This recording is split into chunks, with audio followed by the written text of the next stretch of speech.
தாயக உரிமை போராட்டத்திலே தங்கள் இன்னுயிர்களை தியாகம் செய்த மாவீரர்களையும் மாமனிதர்களையும் நாட்டு பெற்றாளர்களையும் தனிப்பட்ட முறையிலும் உயிர் தியாகம் செய்த அந்த நல்ல உள்ளங்களையும் வீர வணக்கம் செய்து போரிலே அநியாயமாக உயிர் பலி கொள்ளப்பட்டவர்களுக்கு கண்ணீர் வணக்கத்தை தெரிவிக்கும் மூலமாக ஒரு நிமிடம் வணக்கம் செய்வோம்.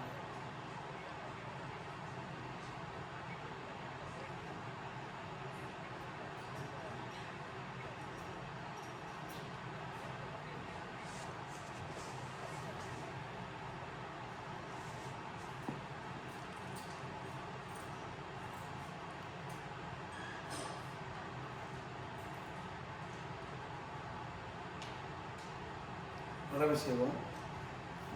இன்றைய கூட்டம்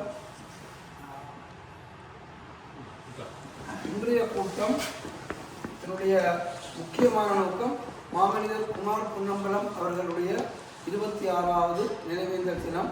ஆகவே அந்த மாமனிதருக்கு மலர் வணக்கத்தை செய்கின்ற விடயத்தை திரு மணிவண்ணன் அவர்கள் உடைய ஒழுங்கமைப்பிலே நடைபெறும். எல்லாரும் வந்து உங்களுடைய மாமனிதருக்கு உங்களுடைய மலர் வணக்கத்தை செய்யும்படி சொல்கிறேன்.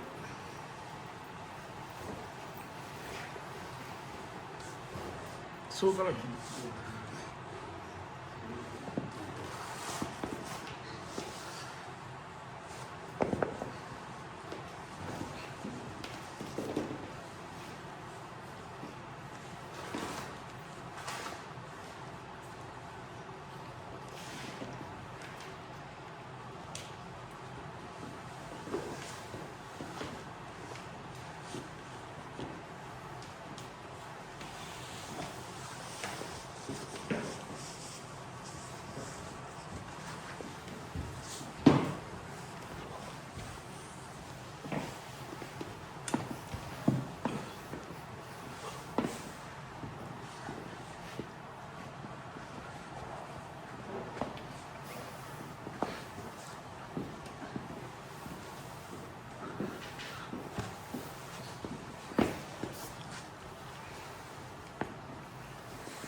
இப்பொழுது நாங்கள் இந்த நிகழ்வை ஆரம்பிக்கின்றோம். ஏற்பாட்டாளர்கள் ஒருவராகிய அருட்பணி பிரின்ஸ்லி குரூஸ் அவர்கள் கருத்துரைப்பாளர்களை அழைக்கின்ற விடயத்தை பொழுது மேற்கொள்ளுவார்.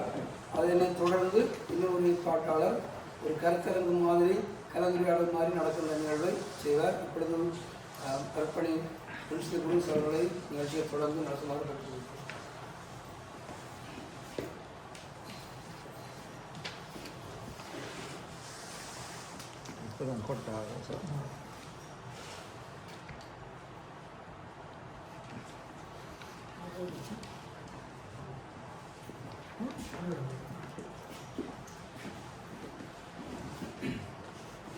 எங்கள் மத்தியிலே பெரியவர்களாக அமர்ந்திருக்கின்ற ஐயா முருகானந்தன், மணிவண்ணன், மாஸ்டர்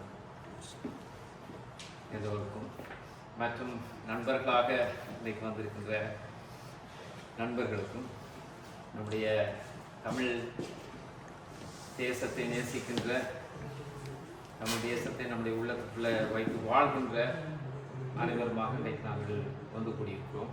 காரணம், அமரராகிவிட்ட ஐயா திரு குமார் பொன்னம்பலம் அவர்களுடைய 26வது ஆண்டு நினைவேந்தல் என்று அவரை மாமனிதராக நம்முடைய தேசிய தலைவர் அவர்கள் பிரகடனப்படுத்தி நம்முடைய தமிழ் தேசத்துக்கு தந்திருக்கிறார். ஆகவே அவருடைய வாழ்வை நினைவு கூர்ந்து, அவருடைய பணிகளை நினைவு கூர்ந்து, அவர் எப்படி மாமனிதராக இன்றைக்கு நம் மத்தியிலே இருக்கிறார். வையத்தில் வாழ்பவர்கள் வானுரைகின்ற தெய்வத்துளை வைக்கப்படுவார்கள் என்ற ஐயன் திருவள்ளுவருடைய கூற்றுக்கு இணங்க அவர் இன்றைக்கு எங்கள் மத்தியிலே இருக்கிறார், வாழ்கிறார். அவர் இறப்பதில்லை. அதாவது மாமனிதர்கள் தங்களுடைய இனத்தை நேசித்து இனத்துக்காக வாழ்ந்து மரித்தவர்கள் அவர்களுக்கு இறப்பு கிடையாது. ஆகவே அவர் எங்கள் மத்தியில் இன்றைக்கு இருக்கிறார். 26 வருடங்கள் கழிந்து போன பொழுதும் எங்கள் மத்தியில் இருந்து அவருடைய ஆவி எங்களை இன்றைக்கு ஒன்றிணைத்திருக்கிறது. ஆகவே இந்த கூட்டத்துக்கு வருகை தந்திருக்கின்ற உங்கள் ஒவ்வொருவரையும் அன்போடு கூட இன்றைய தினத்திலே அவரை குறித்து நாங்கள் தியானித்து அவரிடத்தில் நாம் கற்றுக்கொள்ளக்கூடிய விடயங்களாகிய நேர்மை, ஓர்மை, கூர்மை போன்ற விடயங்களை இன்றைக்கு நாங்கள் அலசி ஆராய்ந்து கருத்துரையாடல்கள் ஊடாக நாங்கள் இன்றைக்கு இந்த நிகழ்வை நாங்கள் நடத்துவோமாக. இன்றைய தினம் நடைபெறுகிற விடயங்களாவன ஐயா முருகானந்தன் சொன்னது போல தொடர்ச்சியாக நாங்கள் நினைவேந்தல் உரைகளை நாங்கள் செய்யக்கூடியதாக இருக்கும். நம்மள பல பேர் நினைவேந்தல் உரைகளை நிகழ்த்துவீர்கள். அதைத் தொடர்ந்து கலந்துரையாடல் இருக்கும். அதன் பிற்பாடு சபையோருக்குரிய ஒரு நேரமாக இருக்கும். கேள்வி பதில் போன்ற விடயங்களை ஐயா ஆறுமுகம் அவர்கள் நடத்துவார்கள். அதை குறித்து எதிர்கால திட்டத்தில் நாம் என்ன செய்யலாம் என்பதை குறித்து நாங்கள் ஒரு கலந்துரையாடல் செய்யலாம். அவை நாம் சிறிய குழுவாக இருந்தாலும் அது தெளிவான சிறந்த முத்துக்களாக நாங்கள் இருக்கிறோம் என்பதை நாம் எப்பொழுதும் மறக்கக்கூடாது. சிறிய ஆரம்பம் தான் பெரிய புரட்சிக்கே வித்திடுகிறது. அவை நாங்கள் சிறிய குழுவாக குழுமி இருந்தாலும் கூட அது பெரிய எதிர்காலத்தில் ஒரு பெரிய ஒரு புரட்சியாக வெடிக்கும், மலரும் என்ற ஒரு நம்பிக்கையோடும் ஒரு எண்ணத்தோடும் நாங்கள் தொடர்ந்து இந்த கூட்டத்துக்குள்ளாக கலந்து கொள்வோமாக என்று அன்போடு உங்களை அனைவரையும் வரவேற்கிறேன். தொடர்ந்து நினைவேந்தல் உரைகள் நடைபெறும். ஐயா ஆறுமுகம் நினைவேந்தல் உரை செய்கிறார்.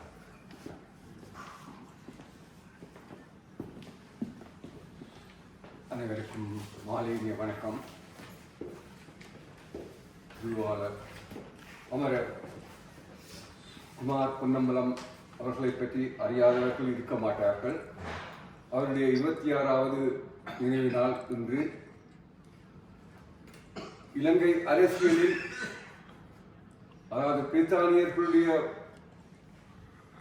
காலத்திலிருந்து அவருடைய தந்தையார் ஜி பொன்னம்பலம் ஆற்றிய தமிழ் இனத்துக்காக செயல்பட்டதை நாம் அறிவோம்.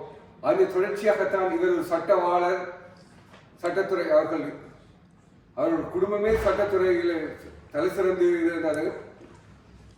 அப்படியான வழியில் வந்தவர் தான் அமரர் குமார் பொன்னம்பலம். அவர் தமிழ் இனத்துக்காக செய்த சேவை, மனித நேயத்துடன் ஆற்றிய பணிகள். அவர் மனித உரிமை மீறல்களை, இன அழிப்பு விடயங்களை உள்நாட்டில் மட்டுமல்ல சர்வதேசத்துக்கும் எடுத்து வந்து காட்டியிருக்கின்றார். சர்வதேச ஊடகங்களுக்கும் சர்வதேச நாடுகளிலும் ஐக்கிய நாடு சபையிலும் கூட அவர் அந்த இலங்கையுடைய மனித உரிமை மீறல்கள் சம்பந்தமாகவும் இன அழிப்பு சம்பந்தமாகவும் எடுத்துரைத்திருக்கின்றார். அதன் விளைவுதான் அவர் சந்திரிகா ஆட்சி காலத்தில் புலனாய்வு பிரிவினால் சுட்டுக் கொல்லப்படுகிறார் கொழும்பில் வைத்து. இலங்கையுடைய நாளைக்கு உலகத்திலேயே இதில் ஒரு மனித உரிமைக்காக கொல்லப்படுகின்றவர்கள் நிகழ்ச்சிகளில் இலங்கையிலும் தொடர்ச்சியாக நடந்து கொண்டிருக்கிறது. உதாரணமாக அவர்கள் தொடங்கி மட்டக்களப்பு நாடாளுமன்ற ராஜ பர்வாசிங்கம் அவர்கள், அதைத் தொடர்ந்து மன்னாராயர் ராஜ ஜோசப் அவர்கள், இவர்கள் மனித உரிமைகளுக்காக சர்வதேசத்தில் குரல் கொடுத்தார்கள், சர்வதேச நாடுகளில் குரல் கொடுத்தார்கள். அதன் விளைவு அவர்களுக்கு கிடைத்தது அந்த ஸ்ரீலங்கா இன அழிப்பு அரசினால் அவர்களுக்கு கிடைத்தது பரிசுதான் மரணம், கொலை. இந்த கொலைகள் எல்லாம் தமிழ் மக்கள் நினைவு கூறுவார்கள் என்று சொன்னால் இன்றைக்கு அந்த அவர்களுடைய வரலாறு மறைக்கப்படுகின்ற நிலையில் சில செயல்பாடுகள் நடந்து கொண்டிருக்கு. இதை உண்மையில் தமிழ் தேசியத்தையும் தமிழின விடுதலையையும் தமிழ் மக்களுக்காக உழைப்பவர்களையும் மனதில் நிறுத்தி நாம் அடுத்த தலைமுறைக்கு இது கொண்டு செல்ல வேண்டியது எமது ஒவ்வொருவருடைய கடமை. இதை நான் நிகழ்காலத்தில் கலைத்துவிட்டு போறதல்ல, இது அடுத்த தலைமுறைக்கும் இந்த வரலாறுகள் கடத்தப்பட வேண்டும். உதாரணமாக இன்னைக்கு எங்களுடைய ஈழ வரலாறு திரிவுபடுத்தப்படுகின்ற நிலையும் ஈழமண் அபகரிக்கின்ற நிலையும் தொடர்ச்சியாக நடந்து கொண்டிருக்கிறது. தமிழருடைய பண்பாடு கூட அழிக்கப்பட்டுக் கொண்டிருக்கின்றது, தமிழ் மொழி அழிக்கப்பட்டுக் கொண்டிருக்கிறது. அப்ப இந்த நிலையிலிருந்து நாம் அதை காப்பாற்ற வேண்டும் என்றால் நாம் அனைவரும் ஒன்றுபட்டு ஒரே குடையின் கீழ் ஒரே கருத்துடன் செயல்பட வேண்டும் என்பது எனது கருத்தாக நான் கூறி எனது கருத்தை நிறைவு செய்யலாம் என்று நினைக்கின்றேன். அதிக நேரம் நான் எடுக்கவில்லை. இன்னொரு முக்கியமானவர் வருகின்ற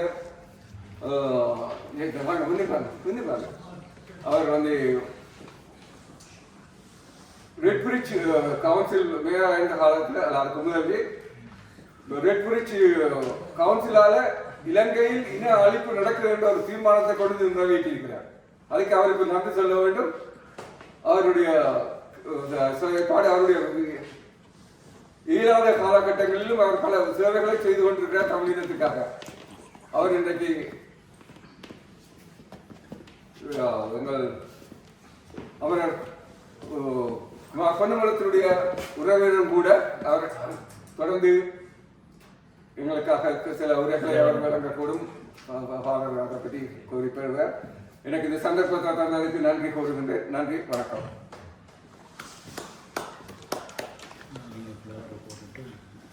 மிக்க நன்றி ஆர்வம் ஐயாவுக்கு. அமரர் பொன்னமலம் அவர்களுடைய வாழ்க்கையினுடைய சில பகுதிகளையும் அவருடைய மனித உரிமை செயல்பாடுகளை பற்றியும் அவர்களில் இருந்த அந்த உத்வேகத்தை பற்றியும் எங்களுக்கு சுருக்கமாகவும் விளக்கமாகவும் ஆணித்தரமாகவும் எடுத்துரைத்திருக்கிறார். அது எங்கள் எல்லோருக்கும் பெரிய ஒரு முன்மாதிரியாக இருக்கட்டும். அவர்கள் இருந்த அந்த ஓர்மைத்துவம் தான் எங்களை உந்தி தள்ளுகிறது. 26 ஆண்டுகளுக்கு பிறகு கூட அதே துடிப்போடு நாம் இருக்கிறோம் என்றால் அவர்களுடைய வாழ்வு, அவர்கள் வாழ்ந்து வந்த பாதை, கடந்து வந்த பாதைகள் எங்களுக்கு விட்டு செல்கிற ஒரு வழித்தடங்கள் தான். அதை பற்றி ஆழமாக நீங்கள் மேலுமாக ஐயா ஆரம்பம் அவரிடத்தில் நீங்கள் நாம் தெரிந்து கொள்ளலாம். அடுத்ததாக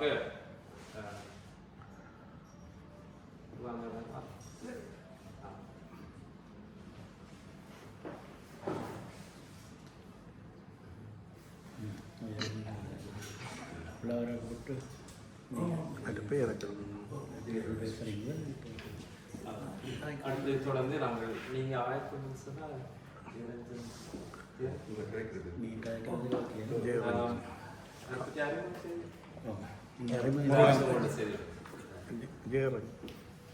நாங்கள் பெரிய முன்னேற்பாடுகள் இல்லாதபடியால் நாங்கள் ஒரு உணர்வாளர்களாக நடத்துவோம். அவை எல்லாம் 100% ஒழுங்குமுறைப்படி தான் போன்றோம் என்று இல்லை. அவை இப்பொழுது கவுன்சிலர் ஜெயரஞ்சன் அவர்கள் வந்து மலர் வணக்கத்தை செய்து விட்டு உரை நிகழ்த்துவார். அது வருகின்ற அந்த இடப்பட்ட காலத்துக்குள்ளே நான் ஒரு சில விஷயங்களை கருத்து கொண்டிருக்கலாம். 26வது ஆண்டு வரைக்கும் தொடர்ச்சியாக இந்த விடயத்தை தொடர்ச்சியாக வந்து இந்த நிகழ்வை நடத்துகின்ற ஒரு பெருமைக்குரியவர்களாக திரு கவுன்சிலர் ஜெயரஞ்சனும் அடியேனும் இருக்கிறோம். இந்த படம் அங்கே இருக்கக்கூடிய டிசிசியோட செயற்பாடுகளுக்கு தெரிந்திருக்கக்கூடும். இந்த படம் தான் மாமனிதர் குமார் பொன்னம்பலம் அவர்கள்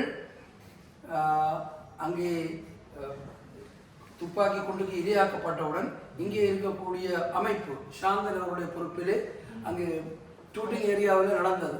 அந்த கூட்டத்திலே இந்த படம் வைத்துத்தான், இதே படம் வைத்துத்தான் நடந்தது.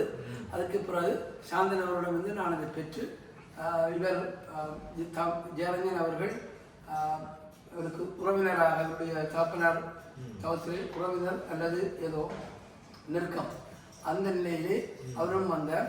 இது அவ்வப்போது சிவாஜிலிங்கம் போன்ற அரசியல் தலைவர்கள் தாயகத்திலிருந்து வந்து பேசியிருக்கிறார்கள். அவைகளுடைய ஒரு தொடர்ச்சி இருக்கிறது. ஒரே ஒரு விடயத்தை சொல்லி ஜெயரஞ்சனோடு வழிவிடுகின்றேன். நாங்கள் கூட்டத்தை வருஷம் போட்டுக்கொண்டிருக்கிறோம் என்றது எங்களுக்கு மாத்திரம்தான் பெருமை. ஆனால் இந்த கூட்டத்தின் ஊடாக குமார் பொன்னம்பலம் அவர்களுடைய அந்த உயிர் அர்ப்பணிப்பு எவ்வளவுக்கு பயன்பட்டது என்றதுக்கு நாங்கள் ஒவ்வொருவரும் எங்களை நாங்களே தனி மனிதர்களாகவும் அமைப்புகளாகவும் நாங்கள் கேட்க வேண்டும். 27வது நினைவு கூட்டம் வருகின்ற பொழுது நாங்கள் ஏதாவது ஒன்றை சாதித்தவர்களாக இதை விட பெரிய மண்டபத்திலே கூட வேண்டும் என்பதுதான் எனது வேண்டுகோளாக கூறி நண்பர் ஜெயரஞ்சன் அவர்களை உரையாற்ற அழைக்கிறேன். வணக்கம். Already Murugananthan, Manivannan introduction. I am here. Councillors are not number of that way. 2010 elect பண்ணப்பட்டனா இப்போ ஸ்டில் கவுன்சிலர்.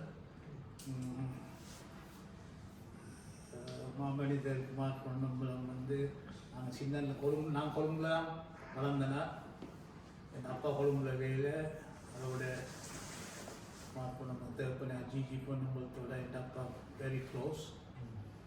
அப்போ நாங்கள் சின்னந்திருந்து அவர் தேப்பனர் ஜிஜி மாமான்றது இவர் குமார் மாமான்றது இதான் வளர்ந்தேன். அடிக்கடி விட்ட வேறு அப்பாவோட வேறு நிரம்ப அலுவலர்கள் நடக்கும். அப்போ இந்த election Tamil Congress federal party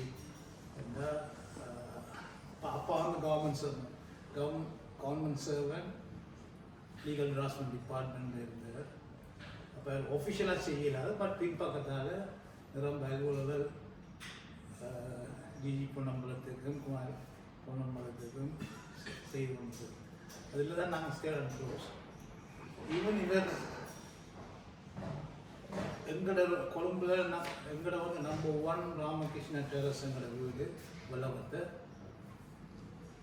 சுடுபட்டது 3 வீடு தள்ளிய எங்களோட வீட்டுக்கு அந்த சேம் ரோட்டில் அவர் வீட்டுக்கு தான் வந்தாரோ இல்லாட்ட அவர் அங்கே அவரோட அந்த சூழ் செய்தவர் அந்த ரோட்டால் வந்தாரோ தெரியல. எங்களோட ரோட்டில் காரில் வச்சு சுடுவர்.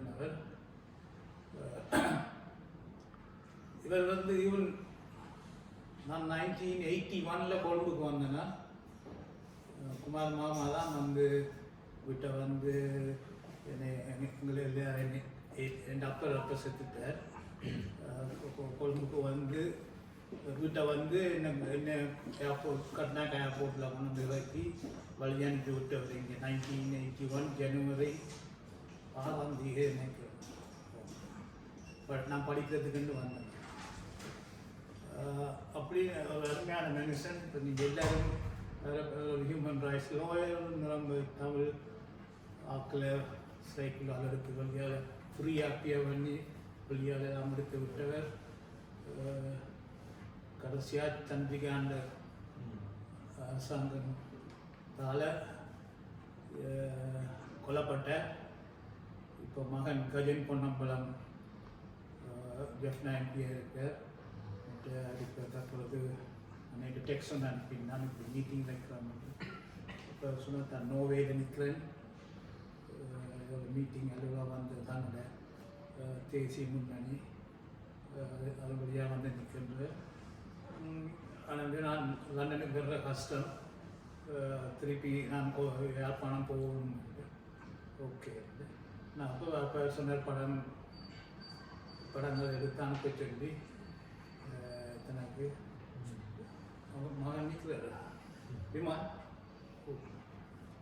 படம் இருக்கு இதில் வேலை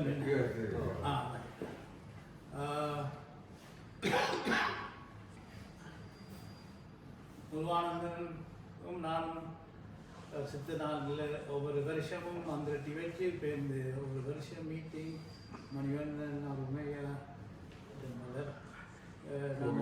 அர்ச்சனை செய்து நினைவாக அவருக்கு ஆசை தான் மக்களுக்கு இன்னும் மேலே என்ன தொழில் செய்யணும். ஆனால் அவருக்கு பலன் கிடைக்கல. எலெக்ஷன் பிரசிடண்டாக கேட்ட வேறு எம்பியாக கேட்ட சரி கிடைக்கல. பட் நான் அவர்கிட்ட மகன் கஜன் பொன்னம்பலம் எம்பியாக இருக்கார், அவர் சேவை செய்கிறார். இது வந்து எல்லோருக்கும் தேங்க்ஸ் சொல்லிக்கொண்டு வரும் காலத்தில் வாழ்ந்துட்டு மாதிரி பெரிய பெரிய மீட்டிங் எல்லாம் வச்சு அதை நினைவு வந்து நான் கூறுகிறேன். தேங்க்யூ.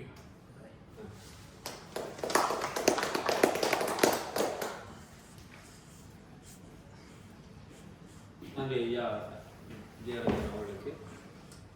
அவருடைய உறவினராக இருந்து எங்களுக்கு நிறைய விடயங்களை குறித்து ஐயா குமார் பொன்னம்பலம் அவர்களுடைய வாழ்வியலை குறித்து எங்களோட பகிர்ந்து கொண்டமைக்காக மிக்க நன்றி.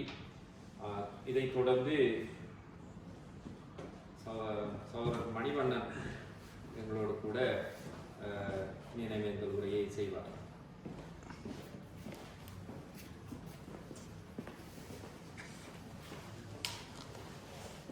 வணக்கம் எல்லோருக்கும். குமார் பொன்னம்பலம் அவர்கள் இந்த உலக விட்டை போய் 26 ஆண்டுகள்.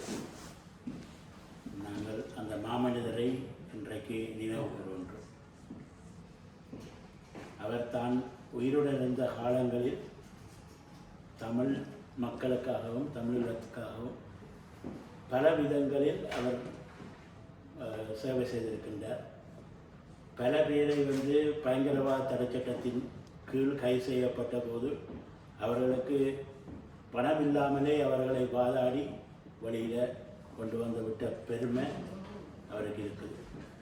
அதை தவிர இந்த செம்மனை கொலை வழக்கில் ராஜபக்ஷ என்றவர் கைது செய்யப்பட்ட போது அவருக்கு உள்ளுக்கு போயிட்டு அவரோட கதைச்சு அவர் சொன்னார், தான் இந்த இவர்களை கொண்டு போய் புதைத்ததை தவிர தான் எதுவுமே செய்யவில்லை. தான் அதை புதைக்கிறதுக்காண்டி அவர்கள் கொள்ளுவார்கள், கொண்டு வருவார்கள், புதைக்கிறதுக்கு தான் உதவி செய்கிறது.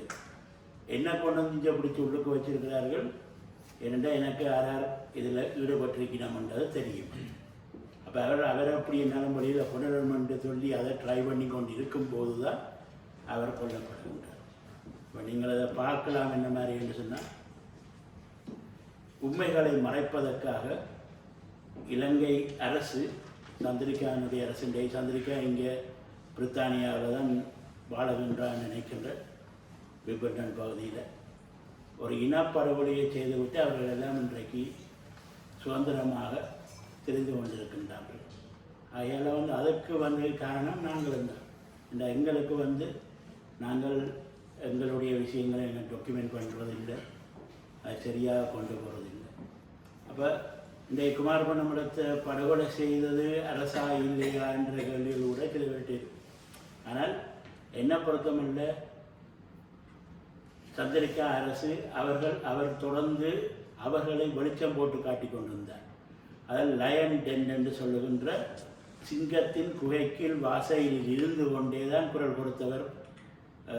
கொழும்பில் இருந்து கொண்டு நாங்கள் எல்லாருமே சிங்கத்தின் டென்ட்டுக்குள்ளே தான் இன்றைக்கு இருந்து கொண்டிருக்கின்றோம். அதாவது இந்த சிங்கத்தின் குகை வாசலில் இருக்கின்றோம். அதை எப்போ ஒரு காலம் அடித்து சாப்பிட்டு தான் இருக்கின்றோம். ஆனால் இவருடைய தியாகம் அதால் தான் தேசிய தலைவர் அவர்களுக்கு மாமனிதர் பட்டத்தை அளித்திருந்தார். அப்போ அந்த மாமனிதராக போற்றப்பட வேண்டியவர்.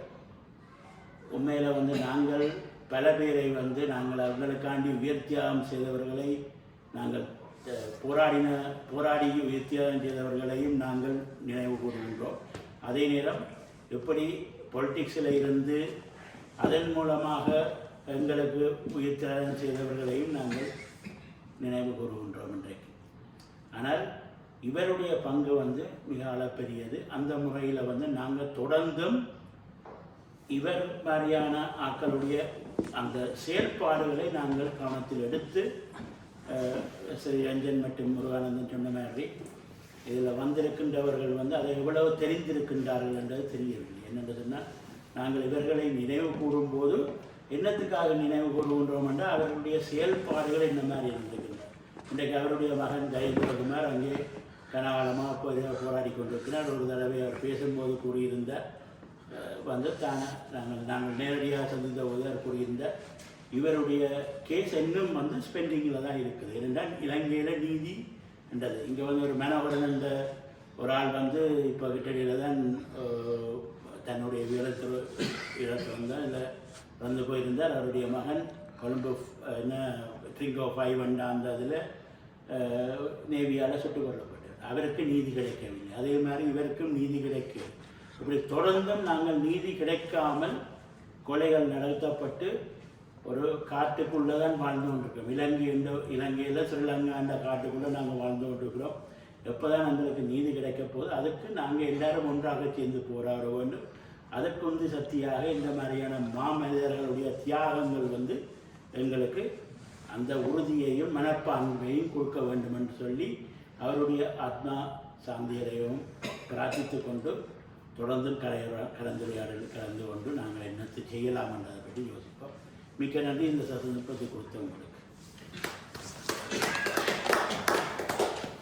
நன்றி மணிவண்ணன். பல பேருக்கும் மணிவண்ணனுடைய செயற்பாடுகள் தெரியும். அவர் இங்கே உள்ள புலம்பெயர் அமைப்புகளிடையிலே ஒருங்கிணைப்பாளராக ரேடியோ ப்ரோக்ராம்ஸ் மற்றும் நிகழ்வுகள் ஆர்கனைஸ் பண்ணுவவராக செயற்பட்டு நம்முடைய மக்களுக்கு சேவை செய்து வருகிறார். ஆகவே அவரிடத்திலே நீங்கள் தொடர்ந்து இந்த விடயங்களை அறிந்து கொள்ளக்கூடியதாக இருக்கும். நன்றி மணிவண்ணன் அண்ணன் உங்களுடைய பதிவுகளுக்காக. இதைத் தொடர்ந்து நாம் இந்த புலம்பெயர் மண்ணிலே பல வகைகளிலும் தமிழ் தேசிய செயல்பாட்டில் ஈடுபட்டிருக்கின்ற திரு தயாசிலன் அவர்களை அன்போடு அழைக்கிறோம். எங்களோடு வந்து உரையாற்றும்படியாக அவரை நாங்கள் வரவேற்போம்.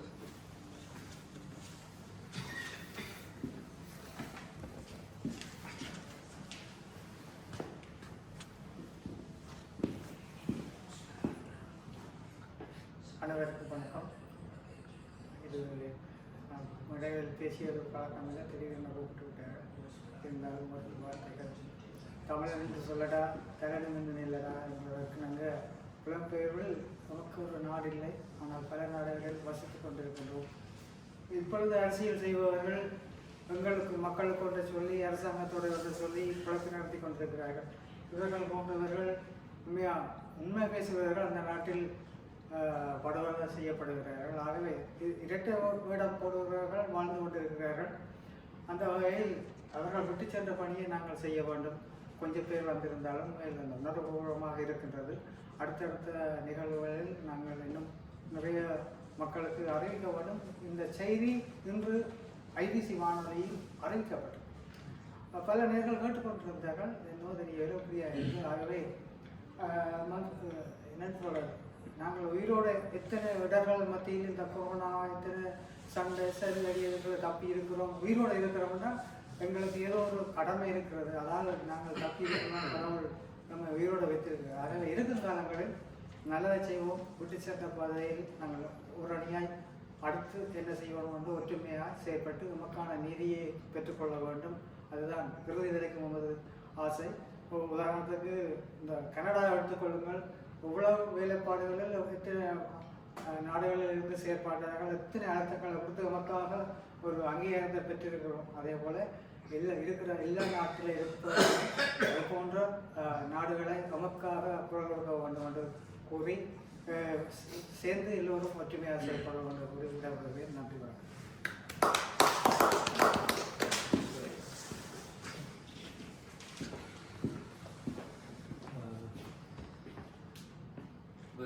திரு போஸ் அவருடைய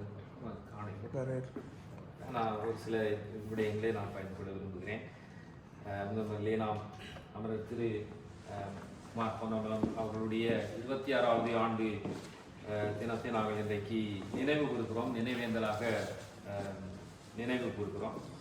அவரை பற்றிய சில விடயங்கள், பல விடயங்கள் நாம் நம்முடைய வாழ்க்கை அனுபவத்திலும் நமக்கு தெரிந்தவர்களூடாகவும் அவரோடு பழகியவர்களூடாகவும் உறவினர்களூடாகவும் நாங்கள் நிறைய விடயங்களை கற்றிருக்கிறோம். காசிநாதர் காங்கேசர் பொன்னம்பலம் என்பதுதான் அவருடைய உண்மையான பெயர் இல்லையா?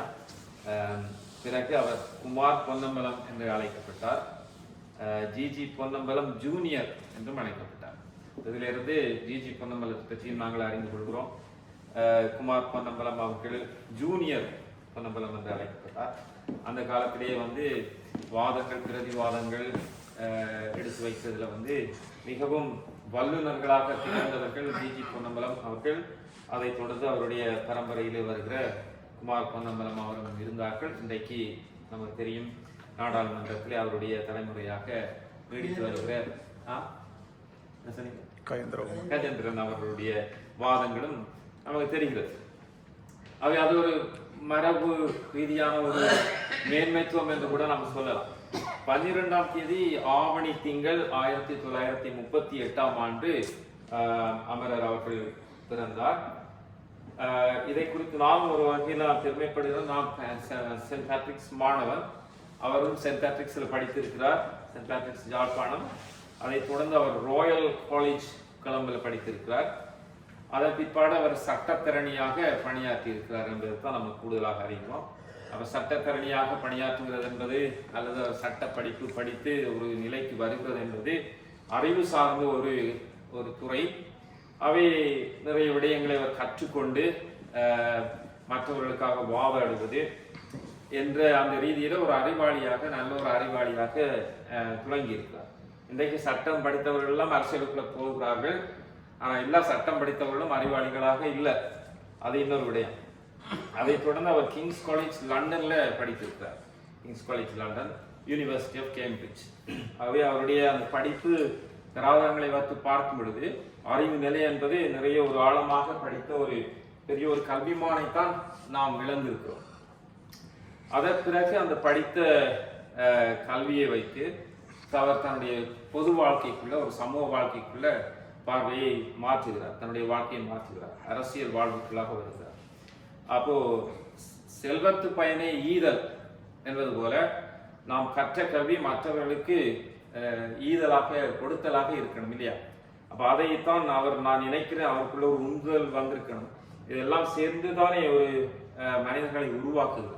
நாம் வாங்குகிற படிக்கிற விடயங்கள், சின்ன வயசுல படிக்கிற விடயங்கள், நாம் பெற்றுக்கொள்கிற கல்விகள், வாசிக்கிற நூல்கள், அல்லது நம்முடைய அனுபவங்கள், நாம் சந்திக்கிற பெரியவர்கள் சிறியவர்கள் யாரிடமிருந்து கற்றுக்கொள்கிற விடயங்கள் தான் நமக்குள்ளாக தேங்கி நின்று பிறகு வெளிப்படுகிறது. அப்படிப்பட்ட ஒரு நிலையில தான் இவர் அரசியல் வாழ்வை நோக்கி வந்திருக்கிறார் என்பதை பார்க்கக்கூடியதாக இருக்குது. எப்படி காந்தியடிகள் வந்து தென்னாப்பிரிக்காவில் இருக்கும் பொழுது அந்த நிறவேற்றுமை காரணமாக ஓடுகிற ரயிலில் இருந்து தூக்கி வீசப்பட்ட பொழுது அப்பொழுதுதான் அவர் சிந்திக்கிறார் இல்லையா, அவனுடைய படிப்பெல்லாம் எங்கே, நான் ஒரு சக மனிதனாக இந்த உலகத்துல நடமாட முடியவில்லை, ஒரு மனிதன் என்னை நிறத்தின் காரணமாக தூக்கி வெளியில வீசி விட்டான் என்று சொல்லி அவர் சிந்திக்கிறார். சிந்தித்த பிறகு என்ன செய்கிறார், நாட்டுக்கு போகிறார். நாட்டுக்கு போயிட்டு மக்களை திரட்டுகிறார், மக்களோடு மக்களாக வாழ்கிறார். அதன் பிற்பாடு அந்த சுதந்திர போராட்டம் வந்தது நமக்கு தெரியும். இந்தியாவினுடைய தேசப்பிதா என்று அழைக்கப்படுகின்ற அளவுக்கு அவருடைய அந்த புரட்சி, அரசியல் புரட்சி இருந்தது. இப்படித்தான் பல மனிதர்கள் உருவாக்குகிறார்கள். அவை இன்றைக்கு இவரிடமிருந்து நாம் கற்றுக்கொள்ளக்கூடியது என்னவென்றால், நாம் உள்வாங்குகிற விடயங்கள். இன்றைக்கு நாங்கள் பல விடயங்களை படிக்கிறோம். நம்முடைய நாடுகளை குறித்து, நம்முடைய இழப்பை குறித்து, நம்ம இன அழிப்பை குறித்து நாங்கள் வாசிக்கிறோம். மிக கடினமாக இருக்கிறது. அடுத்த கட்டத்துக்குள்ள நாங்கள் போக முடியாத ஒரு சூழலுக்குள்ளாக நாங்கள் தள்ளப்பட்டு போயிருக்கோம். உலகெல்லாம் எல்லா இடத்திலையும் நாங்கள் வாழ்ந்து இந்த உலகம் முழுக்க வியாபித்திருந்தால் எவ்வளவு அறிவாளிகள், எவ்வளவு நன்மக்கள், எவ்வளவு மேன்மையான மக்களாக நாம் இருந்தாலும் ஒரு சின்ன துரும்பை கூட நாங்கள் நகர்த்த முடியாத ஒரு நிலையில தான் இன்றைக்கு கொண்டு இந்த உலகம் விட்டுருக்கு. அப்ப இந்த ஒரு குட்டி அரசாங்கம் எங்களை கொண்டு இப்படி விட்டுருக்க நினைக்கும் பொழுது ஒன்றுமே செய்ய முடியாத ஒரு சூழலுக்குள்ளாக இருந்து நாங்கள் இன்றைக்கு இதுக்கு மேல இப்படி இருக்க முடியாத ஒரு உறுதியை இந்த மகான்களுடைய வாழ்க்கை ஊடாக நாங்கள் எடுக்க வேண்டியிருக்கு. அதை தொடர்ந்து இவர் ஐயா அவர்கள் ஓல்சலோன் தமிழ் காங்கிரஸ் உடைய தலைவராக இருந்திருக்கிறார், லீடராக இருந்திருக்கிறார். பார்ட்டிஸ் பிரசிடென்ஷியல் கேண்டிடேட்டாக 1982 he was elected. அப்ப இன்றைய தினம் அவருடைய மரணம் நடைபெற்று 26 ஆண்டுகளாக இருந்தாலும் சிங்கள அரசியல்வாதிகளுடைய ஏவுதலால் தான், குறிப்பாக சந்திரிகா குமாரதுங்கா அவருடைய ஆட்சி காலத்துல தான் நிகழ்ந்தது. ஒரு ஏவுதல் இல்லாமல், ஒப்புதல் இல்லாமல் நடைபெற்றிருக்க வாய்ப்பில்லை தான். அவை எல்லாவற்றையும் அவர் கண்காணித்து சரியாக ஒரு யாரை கொண்டு வித்து செய்தார்கள் எனக்கு தெரியாது, பல பேருக்கு தெரிந்திருக்கலாம். அவை இன்றைக்கும் ஐயா சொன்னது போல இன்றைக்கும் அது ஒரு ஆய்வாக இருக்கிறது. அதுக்கு முடிவு சொல்ல மாட்டார்கள். காரணம் இது தமிழ் இனத்துக்கு நடந்த ஒரு அழிப்பன்றபடினால அவர்கள் தரமாட்டார்கள், அவர்களுடைய விடையை தரமாட்டார்கள், கேஸ் எடுக்கவே மாட்டார்கள். அதை நம்ம எதிர்பார்க்க முடியாது. இப்படி வாழ்ந்து இந்த மனிதர் தன்னுடைய ஒரு லோயர்ஸ் வாத திறமையின் ஊடாக அரசியல் நுழைவுக்குள் வருகிறார், பொலிட்டிஷியனாக வருகிறார். மட்டுமல்ல, எப்படி தான் பெற்ற கல்வியை தன்னுடைய கருத்துக்களை மற்றவர்கள் கொடுப்பதற்கு மொழி எவ்வளவு முக்கியம் என்பதை அறிகிறார். தமிழ் மொழியை கற்றுக்கொள்கிறார், மேலும் ஆழமாக கற்றுக்கொள்கிறார்.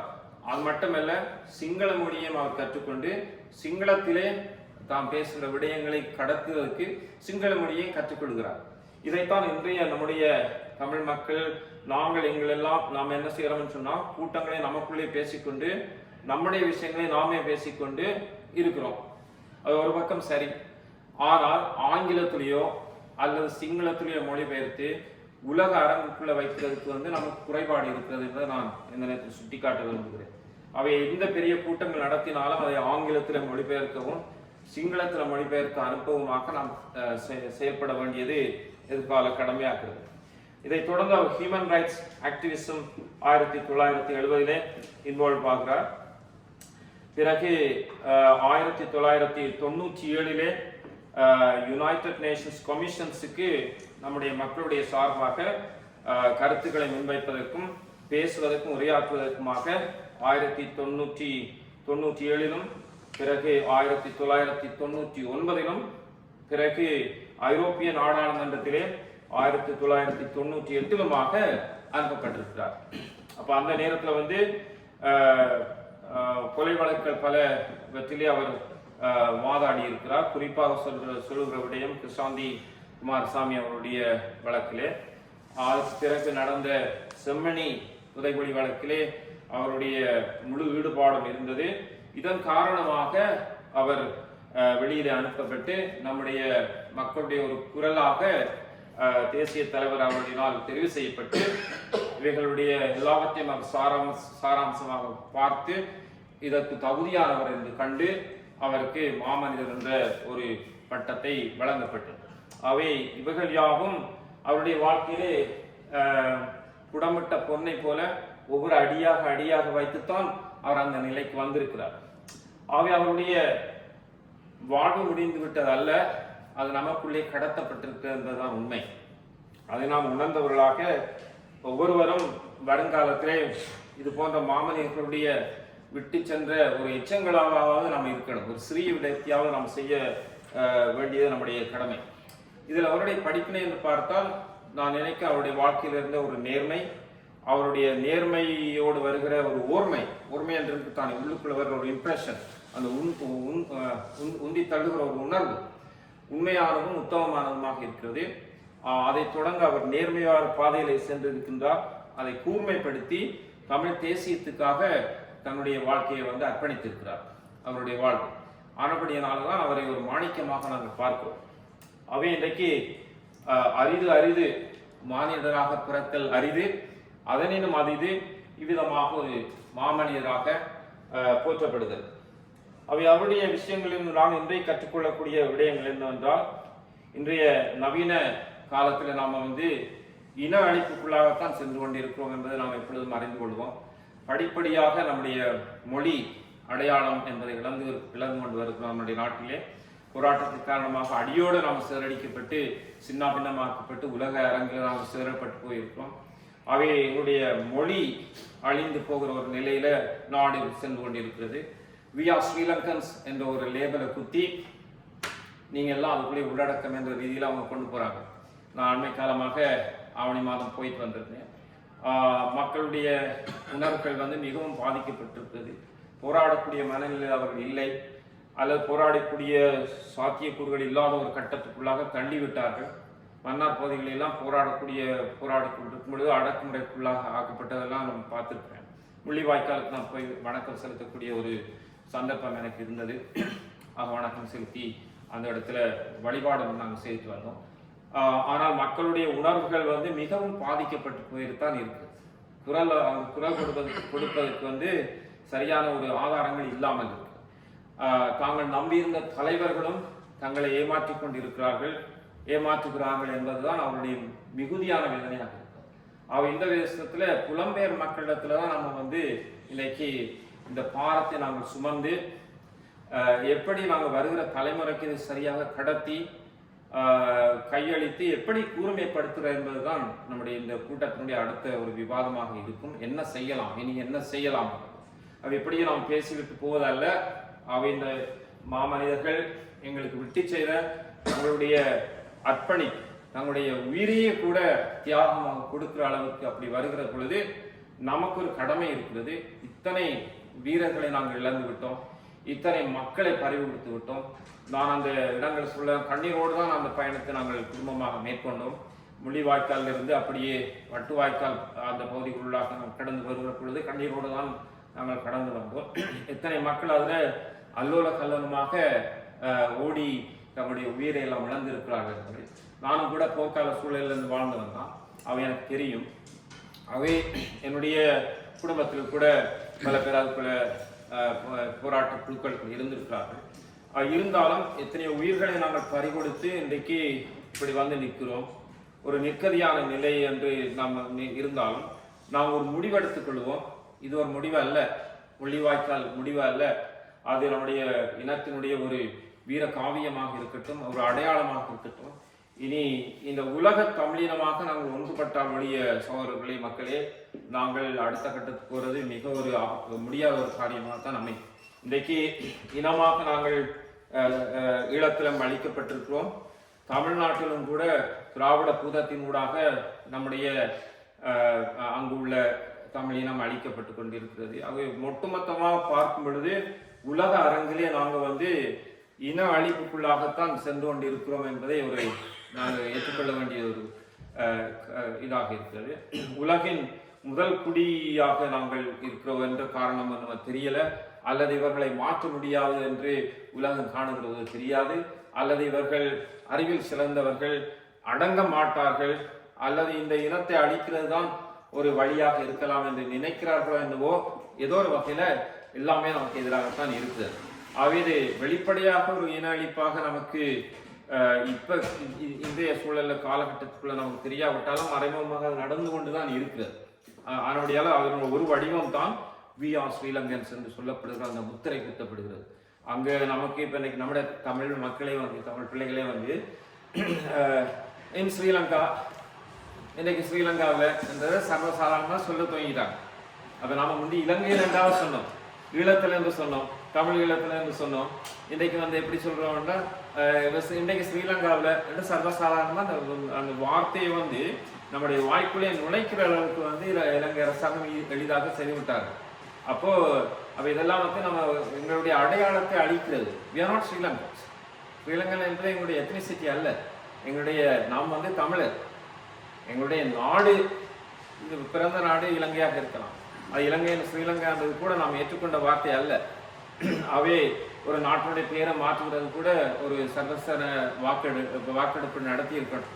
அப்போ ஒன்றுமே கேட்காம நாம் எல்லாவற்றுக்கும் மண்டையாட்டி இன்றைக்கி எல்லாவற்றையும் இழந்து இன்றைக்கு ஒரு நிம்மதியான நிலையில இருக்கிறோம். பல விடயங்களை நாங்கள் நோக்க வேண்டி இருக்கிறது. அவை இந்த மாமனிதரிடத்தில் நாம் பெற்றுக்கொள்ள வேண்டிய விடயங்கள், அவருடைய ஒரு ஆசி, அவருடைய ஒரு அருள் நமக்குள்ளாக கடந்து வரட்டும், அவருடைய வீரம் நமக்குள்ள கடந்து வரட்டும், அவருடைய நேர்மை, அவருடைய ஓர்மை, அவருடைய அந்த புனிதமான அர்ப்பணிப்பு நமக்குள்ளாக கடந்து வர வேண்டும் என்று சொல்லியும், ஐயாவுடைய ஆத்மா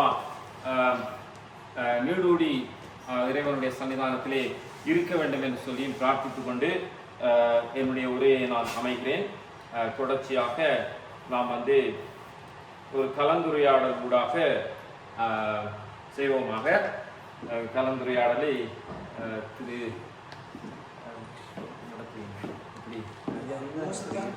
அருமையா கலந்துரையாடல் நடத்துவாங்க.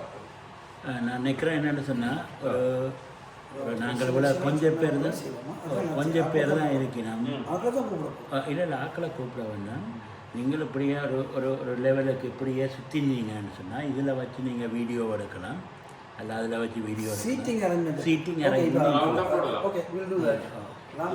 ஒரு விஷயம் சொன்ன பிறகு மணிவண்ணன் அவர்கள் சொன்ன மாதிரி இந்த ஆசன அமைப்பை மாற்றி அமைத்து கலந்துரையாடலுக்கு போகலாம்.